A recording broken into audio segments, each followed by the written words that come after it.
IDK. Lawful evil brought us to the point where chaotic stupid can grab the wheel, and chaotic stupid is too chaotic and stupid to bring their evil ideas to fruition. Maybe lawful evil is more insidious, and chaotic stupid is more annoying. Trump loses it at Rand Paul as GOP budget bill seems doomed in Senate. Paul is douche, but at least he stands by his debt limit principles. That's something at least. Gosh, the bar is so low at this point, even Hermes would have trouble limboing under it. Requisition me a beat. Oh, I see you are a man of culture. I've been a copywriter and a newspaper editor, and I live and die by technically correct being the best kind of correct. I know it's kind of a throwaway, and only mentioned once or twice, but the fact Leela refers to our time as the stupid ages, which really kind of feels like the actual historical title the future gave to our specific era, feels very apt with each passing year. We are living in the stupid ages. Futurama was so on point calling a lot of dumb shit that would happen. My memory is awful and I have no examples, but I think everyone knows what I'm talking about.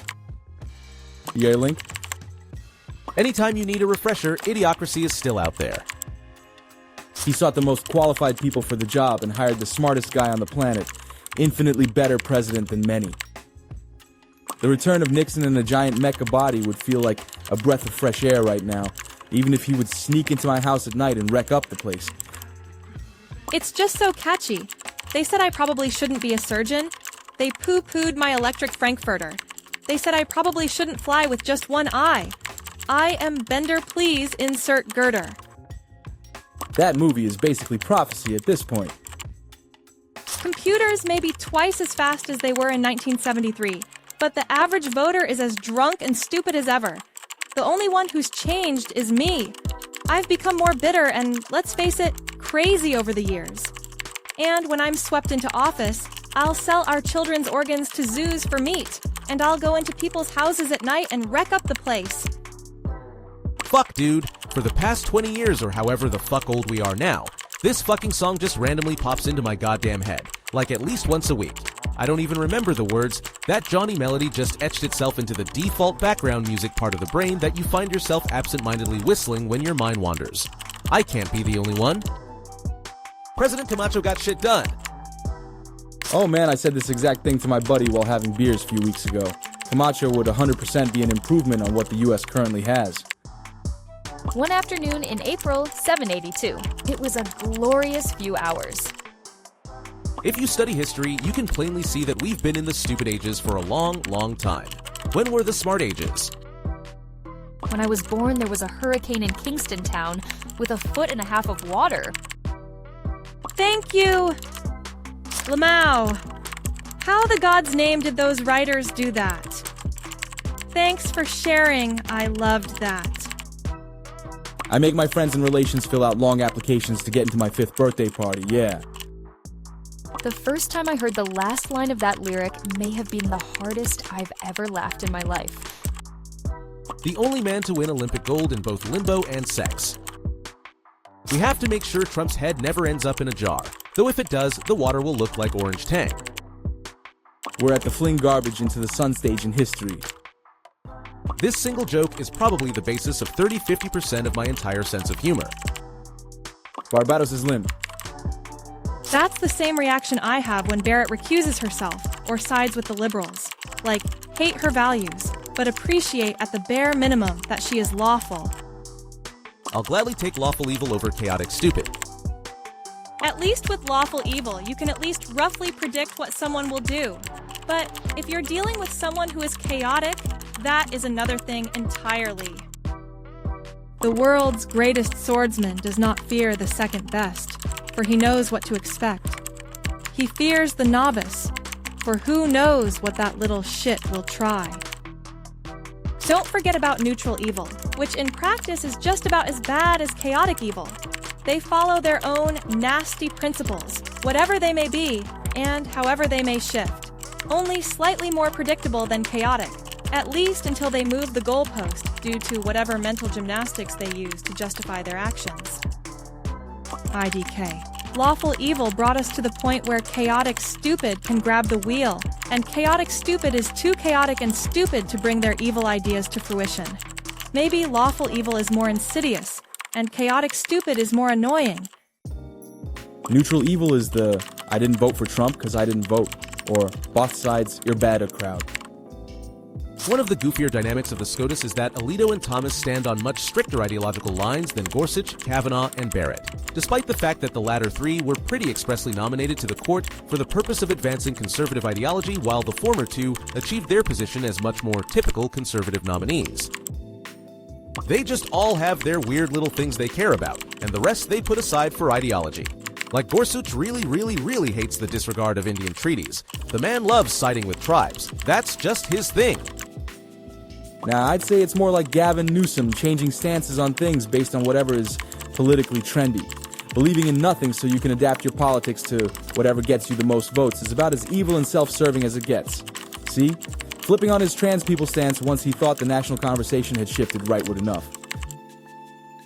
Chaotic stupid is too chaotic and stupid to bring their evil ideas to fruition. I wish that were the case, but Trump is merely the front man.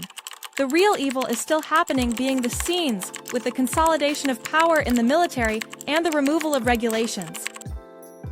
I wouldn't say I would gladly, but I will say that it's better than the chaotic stupid for sure. Yeah, Gilead has actual laws. Categorize her that way. She still, like the other conservative justices minus Haffa Roberts, found silly grounds to repeal Roe. She is just not a shouting howler monkey like Alito, Thomas, Kavanaugh, Gorsuch. No Country for Old Men covered this with Carson Wells. Was Carson Wells evil, or closer to true neutral? Perhaps lawful neutral. He's not a sadist. His motives were more professional, agree to a contract and see it through. He wouldn't kill random people based on the toss of a coin, like a true chaotic evil character would. Ooh, good reference. He fears the novice, for who knows what that little shit will try. When Trump was first elected, some of the people over in RR Science Fiction were asking if he was the mule. Too many people have flipped on him after getting screwed, but a valid possibility then. I remember people talking about Hussein like that kinda, sure he might ghost your family, but the electricity generally works and the other terrorists stay away. This isn't a Dungeons & Dragons game. It's kind of sad that upholding treaties is an outlier. Since then, she has both recused herself and sided with the liberals. Not saying she's by any means a moderate or a good person, but she at least seems more lawful evil. Like, I don't even need people who are good people. They can be evil as long as they have self-preservation instincts. Both in Brazil and in South Africa, we went, or are in the process of, indicting ex-presidents who trampled constitutional norms, not because we have better, in the sense of moral, not corrupt politicians, but because they saw that if they give up all power to the executive, they lose power. They protected institutions out of sheer self-interest. Americans are ignorant enough to think they can control whomever wears the crown.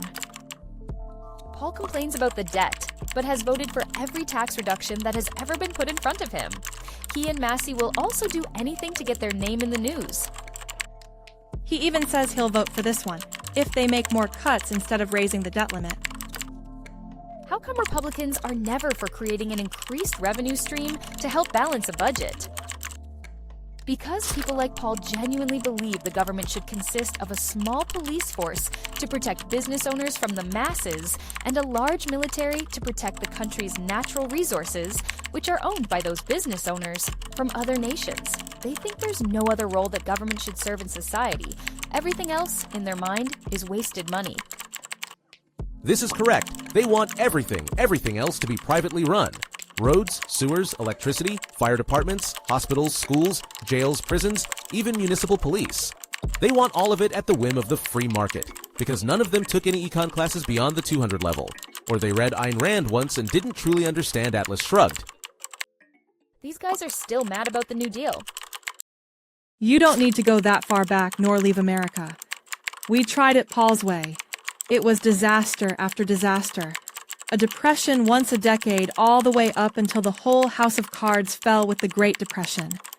The New Deal stabilized American capitalism for the first fucking time, which made the U.S. the bedrock of the global economy. Or just looked at history, where Roman fire departments would negotiate ransom for their services before putting out any fire. If you couldn't pay up, they'd let your shit burn. That revenue either comes from their donors, billionaires, or their voters, poor people, so either way, it's unpopular to someone they need.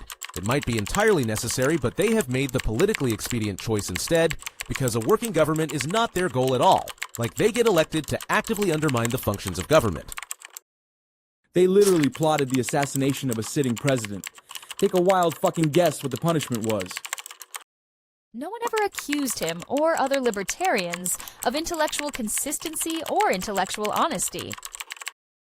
Like they get elected to actively undermine the functions of government. The Grover Norquist strategy. Defund, chabwam, just break government. Point to it and say, look, see, it doesn't work. Privatize.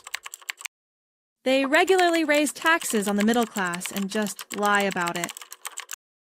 Yeah, the naive as fuck idea that if society needs a thing, then providing that thing is going to be a successful business. And if it can't be a successful business, then society doesn't need that thing. Or they read Ayn Rand once and didn't truly understand Atlas Shrugged. To quote John Rogers, there are two novels that can change a bookish 14-year-old's life. The Lord of the Rings and Atlas Shrugged. One is a childish fantasy that often engenders a lifelong obsession with its unbelievable heroes, leading to an emotionally stunted, socially crippled adulthood, unable to deal with the real world. The other, of course, involves orcs. Rand Paul is freaking named after Owen Rand. American fire departments did the same thing early on. Had to have a shiny metal badge affixed to your property for them to stop and do anything. They, and dear owners, would rather rule a pile of ash than share a kingdom of plenty.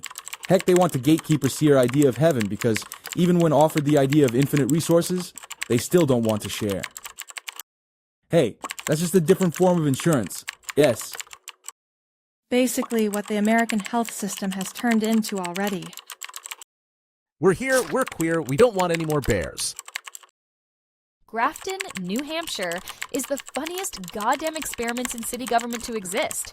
Reading about it is like seeing a rejected Parks and Rec script because it was too ridiculous.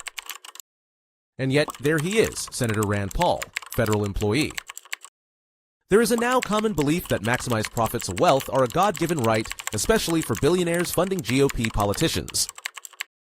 And empathy is a sin. These people should not be legally allowed to call themselves Christians. The if people want bald eagles, they can pay to save them principle. Basically institutionalized sociopathy. Thanks, Friedman.